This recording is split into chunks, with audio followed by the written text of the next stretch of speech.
The Gospel of Matthew, chapter 23. So, I hope you're all ready for something that has the power to change the way we live our lives.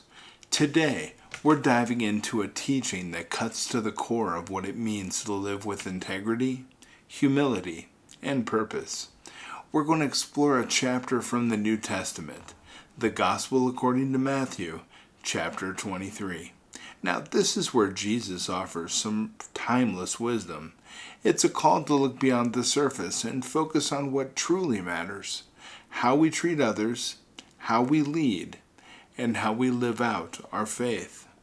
Now, as we walk through this chapter, I'll ask you to reflect on how these lessons can be applied to your own life. Whether you're in a leadership position, part of a community, or simply trying to live with more purpose, there is something here for everyone. Let's dig into the heart of Jesus' message and see what it reveals about living with authenticity and humility. Practicing what you preach. Integrity in action. Jesus begins this chapter by addressing the people and his disciples. He acknowledges that the Pharisees and the teachers of the law sit in a place of authority, teaching the Word of God. But he quickly warns, do not do what they do, for they do not practice what they preach. Here, Jesus highlights a crucial lesson. Integrity is essential. Now, what does it mean to practice what we preach?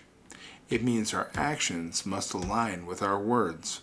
In our day-to-day lives, we may find ourselves in situations where it's easier to talk about doing the right thing rather than actually doing it. Maybe we say we value honesty, but in moments of pressure, we're tempted to be less than truthful. Maybe we advocate for kindness, yet we let frustrations dictate our tone. Jesus is calling us to live out our values consistently. It's about being the same person in private as we are in public, striving to be a true reflection of the principles we believe in. You see, integrity is not something we turn on when people are watching. It's a way of life.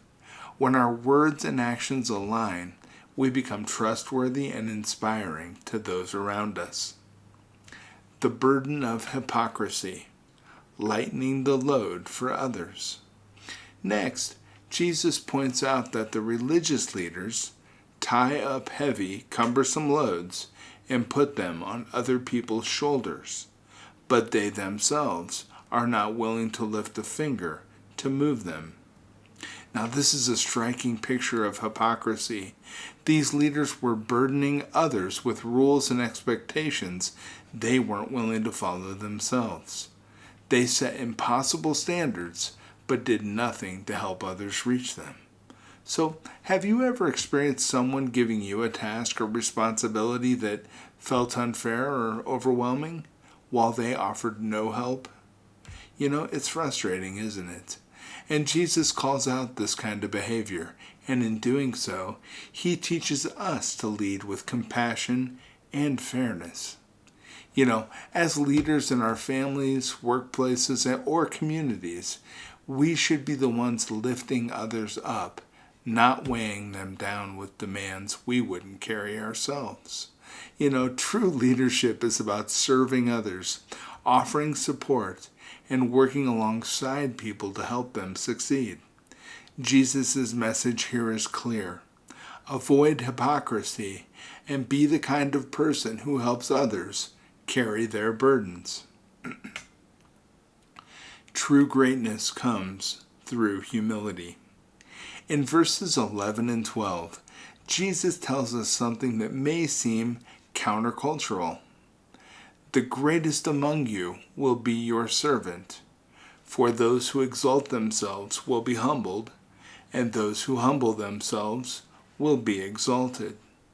Now, the world often measures greatness by how much power, wealth, or recognition someone has. But Jesus flips this idea on its head. He says the greatest among us are not the ones seeking to be served, but those who serve others. And this is a radical concept Jesus is teaching that humility leads to true greatness. In our pursuit of success, it's easy to get caught up in the need for approval, accolades, or authority. But Jesus invites us to take a different path, one of selflessness and service. In practical terms, this might look like going out of your way to help a colleague, being present for a friend in need, or simply doing the small, unnoticed tasks that make a difference in someone's day. And when we embrace humility, we not only lift others up, but we also experience a deeper sense of purpose and fulfillment. Beware of outward appearances. True purity comes from within. In one of the more vivid images of this chapter, Jesus says the Pharisees are like whitewashed tombs that look beautiful on the outside, but are full of decay on the inside.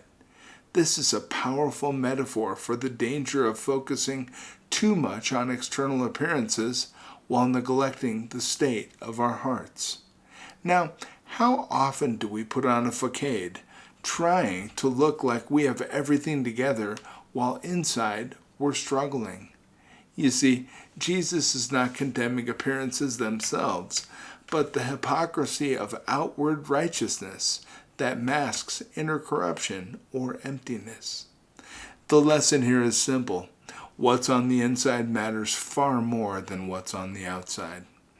It's easy to focus on our image, reputation, or how others perceive us. But true beauty, true righteousness, comes from a heart that seeks goodness, kindness, and love. Instead of striving for perfection in appearance, we should aim to cultivate purity in our thoughts, intentions, and actions. Let's prioritize what's in our hearts over how we look to others. Empty religion versus genuine faith. Seek justice, mercy, and faithfulness. Now, one of the strongest rebukes in this chapter is when Jesus says, "Woe to you, teachers of the law and Pharisees, you hypocrites! You give a tenth of your spices, but you have neglected the more important matters of the law, justice, mercy, and faithfulness." So here Jesus is condemning empty religious practices that focus on rituals without true understanding. The Pharisees were meticulous in their religious observances, but they had lost sight of the heart of God's law, justice, mercy, and faithfulness. Now, this is a call for us to look beyond mere religious observance. While traditions and rituals can be important, they mean nothing if we're missing the point of God's call to love others, seek justice, and show mercy. True faith is not just about following rules. It's about living in a way that reflects God's heart for compassion and justice in the world. Now, as we conclude, let's reflect on the more profound lessons of the Gospel of Matthew, chapter 23. Jesus is inviting us to live with integrity, to be the same person in private as we are in public. He's calling us to serve others, not seek power or recognition. He challenges us to care more about the state of our hearts than our external appearance. And he reminds us that true faith is not about empty rituals, but about embodying justice, mercy, and faithfulness. These lessons are not just for the religious leaders of Jesus' time. They are for us today as well. So as you leave here today, I want you to think about this. Where can I be more authentic? How can I serve others in humility? What can I do to seek justice and show mercy in my everyday life? Let these questions guide you as you walk through the rest of this week, and remember that true greatness is found not in how much we're admired, but in how much we lift others up. Thank you, and may we all walk forward in the path of humility and love. I'll be back tomorrow for chapter 24. Thank you.